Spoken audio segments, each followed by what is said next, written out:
Hey guys, we are live on Tuesday as always on the Phoenix RIA, on the Viking Boys YouTube channel, the Just for Flips YouTube channel, and on Luke's main channel. Today I'm just gonna give a little thought about the market before we dive in with Brad. Interesting start to the year. We started with that early downtick in rates that kind of bounced into early December and kind of held through January, but we've actually seen the 10-year kind of pop back up around 4.2, which is going to put mortgage rates at like 7. So you've actually seen our inventory in Phoenix grow from about 15,100 all the way up to about 16,500. So about 10% increase in a spring market. So not, kind of looking at the market going, it's not gangbusters like a normal spring would be. So it'll be interesting. If you're a guy that does 10 flips at a time, maybe you tool it back to 7 or 8 this spring, just because I'm still gonna preach it. We get to August in an election year, and we're going to have a slow fall. Everybody's we should all just go on vacation together, get some boats. I'm down. and because you got the fun places to go. Yeah, let's go hang out in the Bahamas, because I think we're until after the election, we're all just going to spend any time looking at each other. So that's a little recap on the market. So Brad's been a friend of mine for 7 years. People talk about intelligence, but there's different intelligence.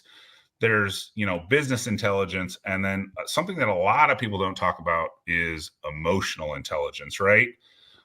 There's a whole different thing about emotional intelligence, and Brad's kind of been helping some people in my mastermind, and I thought I'd bring it on. And this episode's about balancing life with real estate and the personal life and everything in between. So hey, Brad, thanks for jumping. Yes, thanks for joining us.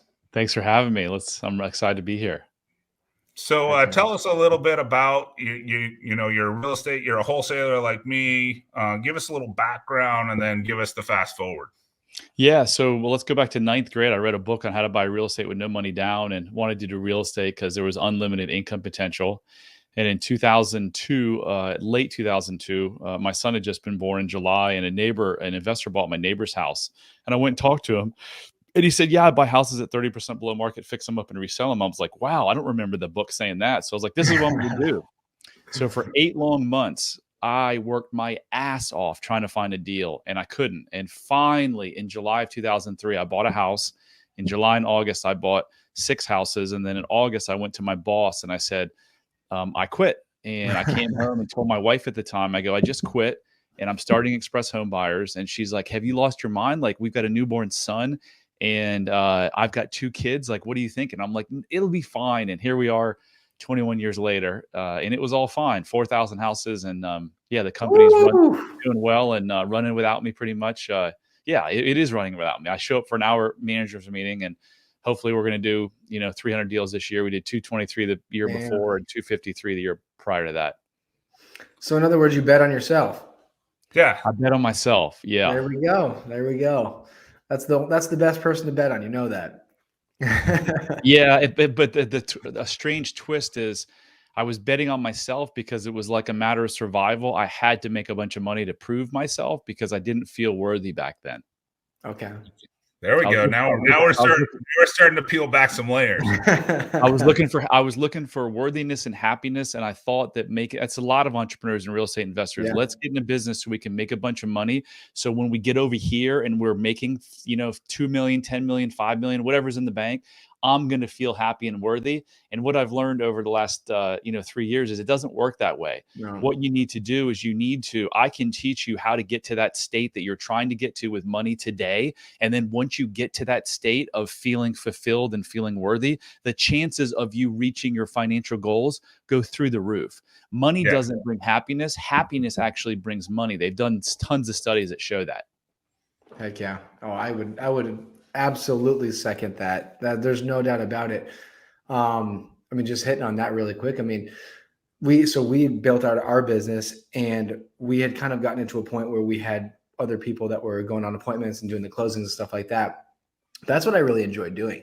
That was how I got started. That was when I got into the business, and that's what I was good at. Got away from it, and we've recently gotten back to it again, of me going and closing, and I love it. I absolutely love it. It makes me super happy. And this, I mean, and again, obviously the market's different, but so far through 2024, it wouldn't surprise me if we already have as many, as much income on the books as we did in all of 2023. Wow, good for you. Which is insane. And again, it got back to getting back to the basics, getting back to what I enjoy doing. Nice. Crazy. Luke's the killer closer. He hasn't figured out. Well, actually, he has figured out that his acquisition guys aren't going to close as well as he is. Yeah, they often don't. It's hard to close as good as the founder or the owner, for sure. Yeah. So in your kind of in your journey, I've known you, like I said, I think 7 years, and as part of that, like about 3 years ago, you just went on a boating for a year, just like, I'm gonna just go boat for a year. So, oh heck yeah, is that part of what got you into this, or is that like you're sitting there sailing around the world, going like, hey, is that what kind of did the transition, or? No, Chris, I had no idea I had any issues in my life. I was like, well, 2 failed marriages, but it's their problem. I just picked the wrong wife, right? Kids with behavioral problems, like a lot of kids have behavioral problems. Smoking weed every night for years. Well, everyone smokes weed. Drinking. You and I would carry on drinking at the CG events and smoking weed. It was just like I justified everything, right? I wasn't looking for help. I thought I had my life together, right? And in trying to get my son help for anxiety, I was on a call like this, and the performance coach within like 5 minutes said, "Do you realize that you have a tic?" And I was like, "What are you talking about?" She's like, "You blink like crazy when you talk about your childhood. You may have some unresolved childhood trauma that's actually affecting your son's anxiety." And I'm like, "Me? My childhood wasn't that bad, and I'm a single dad and have been for years, and I'm a really good father. So the chances of me contributing to his anxiety, I doubt it. But okay, what are you offering?" And she's like, "You can come out and work with my husband and I out in Park City for a weekend." So I'm like, "Okay, I'll do anything," because I tried everything with my son, drugs and psychiatry and therapy, and nothing worked. So I went out there, and in the course of a weekend, actually a 3-hour session, laying in this Airbnb bedroom, my life forever changed. And I realized that I was a source of my son's anxiety, and so was his mother. And so I came back home from that trip, and I looked around at all the people in my network, and the masterminds, and my family and my business, and I was like, "Oh my gosh, they're all suffering and struggling for the same exact reason that I was. I now know how I help myself. Maybe I can help them." So I just started telling people my experience, and people were like blown. They were like, "Wow, when I was talking about their suffering, they were like, wow, like I'm getting more out of you than my therapist." So I just started doing more and more, and I studied under some of the best people in the world. And now that's all I do, is I help people, end their suffering, and break down these self-limiting beliefs that a lot of people don't even know they had, like me, from childhood, so that they can live a limitless life. Wow. That is amazing. How did they know that quickly, like to tie, your childhood to your son? Like that seems nuts. Yeah, it was because I was doing something, like I had a tic. And when you have a tic, you pick yourself, you whatever your tic is, OCD tic, it's your body's way of trying to calm or soothe you from something. So every time I talked about my childhood, I would get uncomfortable. So that's how they picked up on that so fast. Wow. That's crazy. That's super cool though.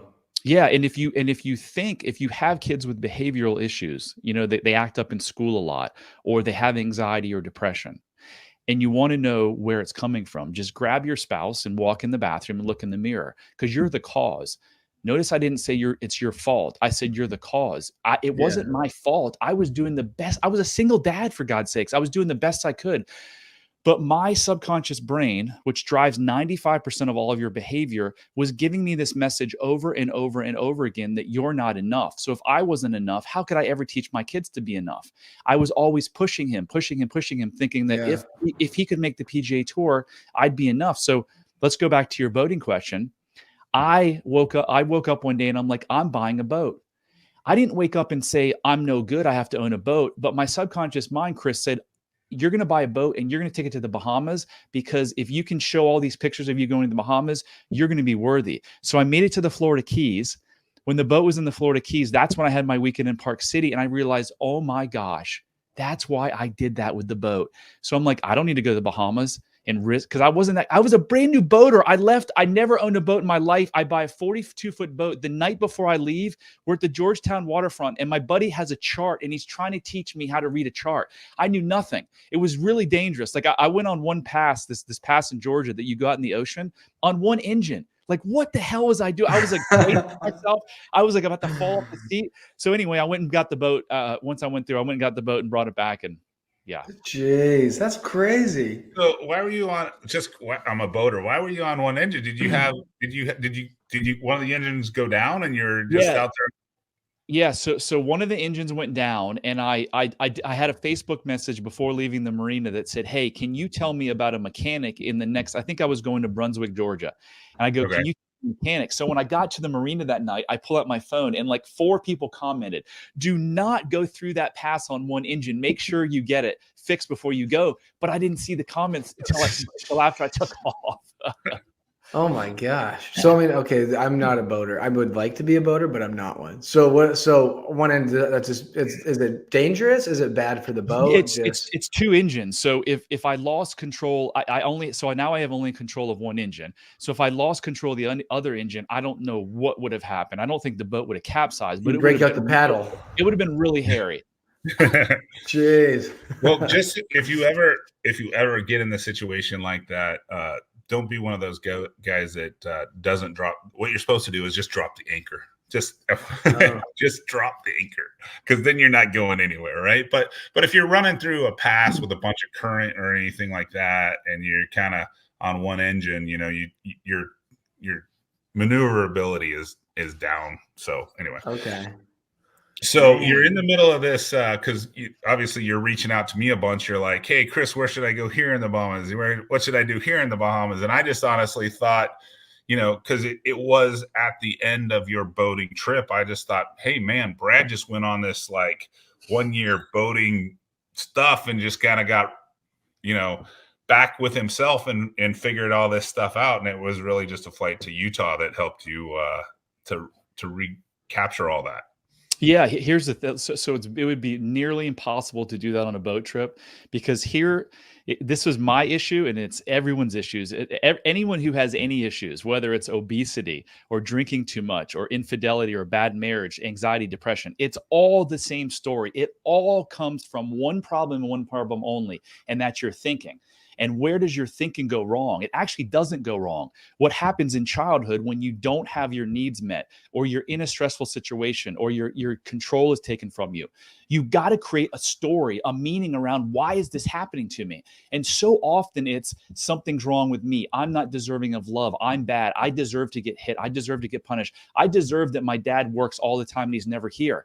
That helps you live and gives you hope for a better tomorrow when you're 6 years old. When you're 47 years old and it's forcing you to buy a boat and do dangerous shit to try to get to the Bahamas to prove your worth, and it costs you 2 marriages and it costs you $9 million and 5 business mistakes, it doesn't serve you.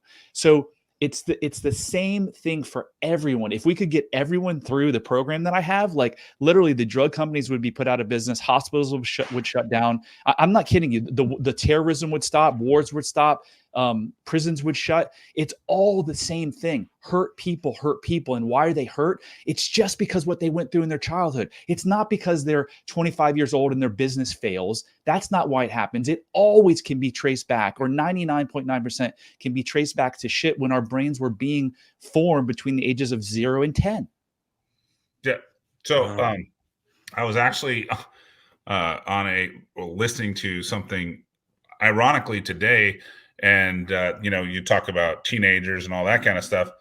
The male brain doesn't actually fully form until like 23 or 24. Yep. No way. Seriously? Yep. So that's why they say boys think with X versus at a younger age, because and I was just like, and they made reference to that as like, that's why girls say don't date a boy till he's 26 or 27, because then they're functioning with all their capacity, right? So, wow, that's crazy. Yeah, women develop it at much younger. I don't know. It's like 17 to 19, I think. Yeah, but I was like, wow, okay. And they they were referencing, I guess, the frontal. I don't know anything about this stuff. I'm just playing along, right? So, come on, Chris, you know all about it. The boy's frontal lobe or whatever doesn't develop until like whatever, almost mid-20s. So crazy. Don't quote me on that. I'm not a CPA. I'm not a That makes a lot of sense. Now I understand why I did all those dumb things that I did when I was 22, 23. I wasn't my brain wasn't fully formed yet. Yeah. So Brad, what's the next step for anybody that watches this? Like obviously they see you at bradchandler.com. They just reach out to you and get set up, or what? So all change has to start with one thing. It's like, if you want to escape from prison, what do you have to know? You got to know that you're in prison, right? Yeah. I didn't know that I was in prison. I was just going about life, and had my son not had anxiety, we wouldn't be on this call right now. I'd still be drinking and smoking weed and whatever. Probably, I don't know what I'd be doing. So it all starts with awareness. So I developed a self-love quiz kind of for me, because if I would have heard this 5 years ago, I'd have been like, I have self-love. I have high self-esteem. I don't care what other people think, but it was all a lie. So if you go to bradchandler.com/quiz, take the quiz, see where you stand. And if you score, you either score extreme self-love, mild self-love, or lack of self-love. If you score mild self-love or lack of self-love, I can bet my 2 kids' lives that every area of your life is to some degree negatively affected. So that's where you start.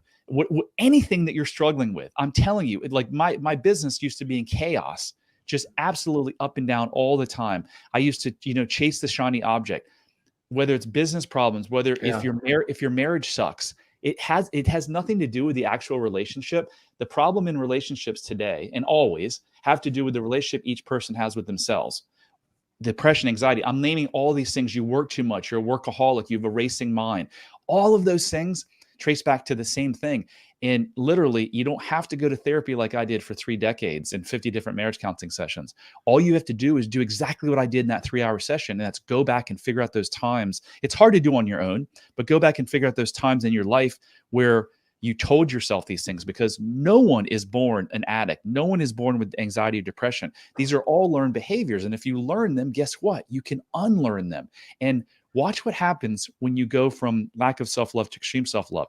Your relationships get better. Your health gets better. My finances have gotten better. More in the last 3 years, my net worth has gone up an X factor of any other 3-year period, because guess what? I'm not focused on making money to prove my worth. All I'm focused on is making an impact. And now the money's coming. That's awesome. So you're saying, so when you take that test, if you have extreme, you said high self-love? So you're either going to score extreme self-love, which is great. If you do, your life is probably hitting on all cylinders, or mild self-love or lack of self-love. If you score one of those 2 lower ones, don't look at your life and say, oh, woe is me. Look at it that, oh my gosh, my life can change profoundly. And it can this is in 5 weeks now. I take people from lack of self-love to extreme self-love, and everything changes. That's awesome. That's awesome. I want to try it just because I want to know where I fall in. I mean, it's got to feel good. Like, I kind of even talk about this in some of my coaching, is like, some people ask me like, what's your number one thing you get out of coaching? honestly, the number one thing I get out of coaching is watching students do deals. It has zero to do with like, revenue from coaching or Right. anything like that. And actually, when you've repeated yourself like on the 10th or 15th time, actually coaching can be a little bit repetitive, right? You especially when you say this the same thing to a student on your third or fifth time, it's like, I've told you this before, but let's go through it but I think like seeing people take the coaching and apply it and win with it, that's where my coaching is. And I gotta feel that that's got to be similar for you, right, Oh, Brad? totally. So you and I have a mutual friend who sent me a text last year. He came to me with his marriage on the brink of divorce, and he sent me a text that said, "Thank you for changing my life and my family's life." And when I read that text, it was amazing. It was like better than any real estate deal I had ever done Yeah. because I just helped this guy change his relationships for forever. Like even your kids will be affected. My kids Yeah. now will end up one day with a different person because if you have lack of self-love, you're always going to match with another person with lack of self-love. You're never going to go meet someone who has extreme self-love because the person with extreme self-love would be like, no, I can't handle this person. So now I have shifted the dynamics of my family forever. And I believe, guys, that the greatest gift anyone can give a kid is to break the multi-generational curse that we're under. And what is that? It's just, my parents didn't wake up and say, we're going to do this. It was from their parents and their parents and their parents. So how do you do that? You teach your kid how to love themselves unconditionally. How in the world can you teach a kid how to love themselves unconditionally if you don't love yourself unconditionally? And so many of us don't, because here's kind of the if I haven't done it yet, the mic drop moment. Every symptom that you have in your life that you don't like, that you want to get rid of, and pick anyone. You eat too much, you drink too much, you smoke too much. That is your mind creating a solution to a problem that it thinks is worse. So even though drinking 6 beers a night, 10 beers a night is destructive and it's negative and it affects things, the alternative of what your brain thinks is even worse is whatever it's avoiding by drinking that. So what we do is we go and we dig in deep and we figure out, what is this thing that you're so scared of that's forcing you to drink? And what you find literally every single time is this thing was made up as a child, and it was just a way to get through a stressful situation, but it doesn't pertain to you as an adult. And when you figure that out, your brain has what's called a mismatch detector. It goes, wait, that doesn't make sense anymore. I can be my authentic self and be loved. When you figure that out, then the symptom, the drinking, boom, goes away. That's the same for everybody. And they didn't know that this existed up until the last 20 years. They thought that programming that you got as a child was stuck in your brain forever. But now they know through neuroplasticity that you can literally pluck out neurons with the old message and put new ones in so that you forever change. Jeez. Yeah. That's powerful. That's crazy. So it's not your fault. If you're struggling with something, it's not your fault. Like you're drinking when people are like, oh, he's just drinking. No, he or she is drinking because they think it's protecting them from something even worse. So it's not your fault. But now that you have awareness, you can do something about it. So in 2 years, if you're still drinking, it's more of your fault, but it's still not totally your fault. But take the first step, go take the quiz, see where you land. And it may be someone's going to listen to this right now that their life is going to change forever. One person will listen to it, maybe more. That's awesome. You're changing one life at a time. That's powerful stuff all by itself. If you can change one life, let alone 10 or 20, right? Heck yeah. You want to change the world? Start changing one life. Yeah. I love that. That's amazing.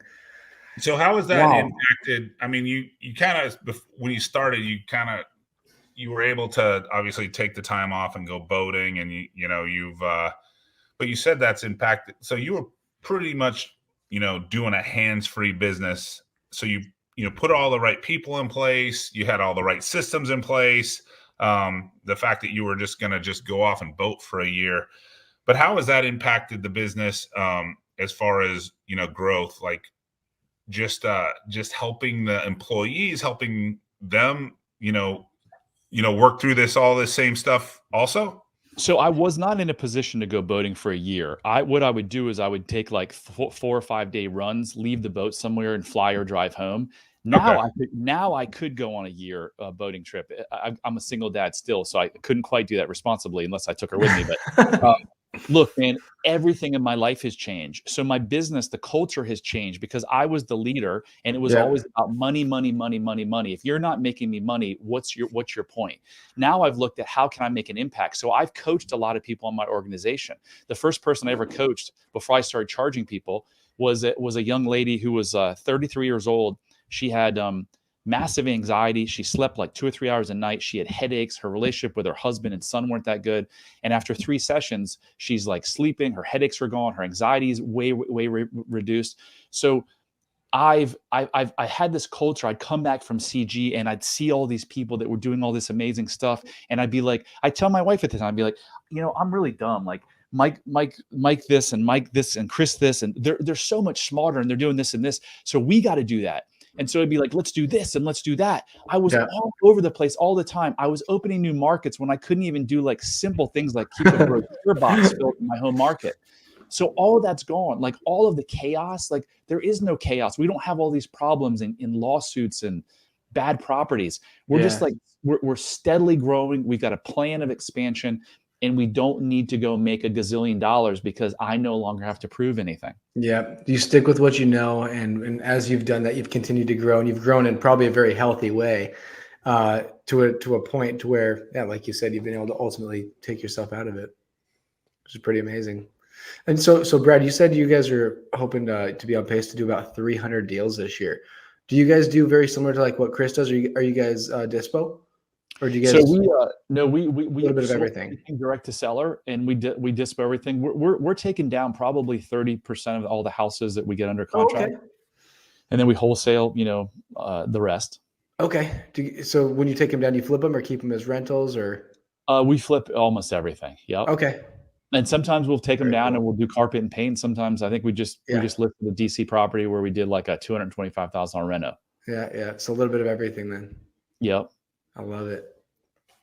Yeah, I just love got it. a machine up there. I'm just a dispo guy. I just sell everything. Yeah. You guys do about 300-400 deals a year too, though. That's pretty. Yeah, we did just Amazing. over 400. Well, like almost 450 in 2022, Yeah. and then Yeah. just over Yeah. 400. You don't have all the front end overhead to get the deals like I do. Yeah, yeah. Yeah. No, They it's do it right. They do it right. Because every single month we've got to buy X amount of houses just to break even on the marketing, right? Yeah. Yep. You have some staff and stuff, but you don't have this massive marketing machine that we've built. Yeah. yeah. Chris sold, I think 5 or 6 of our deals last month. Luke's Beef. just that's why I hang out with Luke on the Tuesdays. He keeps paying the bills. Love it. It pays bills over here too, so we appreciate you. So, do they? Is there a way they can contact you besides just go to the quiz at bradchandler.com Yeah, of course. /quiz? Yeah, for before I tell you how to contact me, we have launched a podcast last year, and it's doing extremely well. If you like this type of topic, it's called How to Be Happier for Entrepreneurs. It's on all the big platforms. So go check that out. If you like it, spread the word by giving me a rating and review. Yeah. If you need to contact me, if you're suffering, we lost a former mastermind member a month ago to suicide. So God, if you know someone who's struggling or you're struggling yourself, please don't go that route. Please reach out to me. If you go to bradchandler.com/contact, all of my information is in there, all my social media, my email, even my cell phone number. So if you're in a place where you're in a bad place and you need just someone to chat with, just pick up the phone and give me a call. bradchandler.com/contact. How many people are willing to do that? How many people are willing to be like, yeah, here's my cell phone number. Give me a call if you have any issues. If you like, that's pretty amazing, Brad. That's very cool. Yeah. And you can do those things when you realize, again, you don't have to prove something and all you'd want to do is impact the world. Like I want to leave the legacy I want to leave is just, when I'm laying on my deathbed, I want to think about all the people's lives that I touch. I was given a gift. I was given a gift that so few people were given. And it was so profound in my life that it's just like, yeah, I could go and sail and do nothing for the rest of my life. But then what's the point? Like, that's not why I wasn't put here to go sail. I was put here to to help the person who had massive anxiety and, shitty marriage, one relationship after another was terrible. Yeah. That's why I'm here, is to help that person. That's awesome. Yeah, that's awesome. Man. Brad, we appreciate you jumping on. We try to keep this thing to just like a simple half-hour deal, but hopefully someone watches this that you can impact, and we got one more life, headed the right direction. Yep. That'd be No great. And if doubt you about don't it. have something that's urgent, and you don't need to call me on my cell phone tonight, on the website, there's a big old schedule a call button. Just schedule a call, and we'll chat with you and see if we're a fit and tell you what the program's all about. But just look, if you're suffering and struggling, you weren't meant to do that. Life is not supposed to be a big struggle. It's supposed to be Yep. a life where you live purpose, and you're in intimate relationships, and you wake up every day and do what you love to do. All of that's possible, but it's not possible when you have thoughts in your head that I'm no good and I'm not enough, because maybe someone told you that way, or told you that one day, or maybe someone made you feel that way. Regardless, if you have those thoughts in your head, it's really hard to go out and do what you want to do, and have this like just cherished life, right? So if you're thinking, hey, am I that guy? Or gal? Do I have that program in my head? That's where you want to go take the quiz, bradchandler.com/quiz, and you'll know in 3 minutes where you stand. Awesome. I love it. Well, Brad, thanks for jumping on. We appreciate it. Yes. Thank Yeah, we You definitely again, appreciate it. see you next week. I will be. You? All right, I'll see you then. All right, sweet. Where are you guys going? San Diego. Seaside. Oh, there we go. Oceanside. California. Nice. So, We stay like 3 or a block away from the house that he rode up. Tom Cruise rode up on the bike to Kelly McGillis for Top Gun. no, Oh, nice. really? Yeah. Oh, that's awesome. Love it. Well, again, Brad, I really appreciate it. Thank you guys. Have a good one. Yeah, Of course. see ya. You too.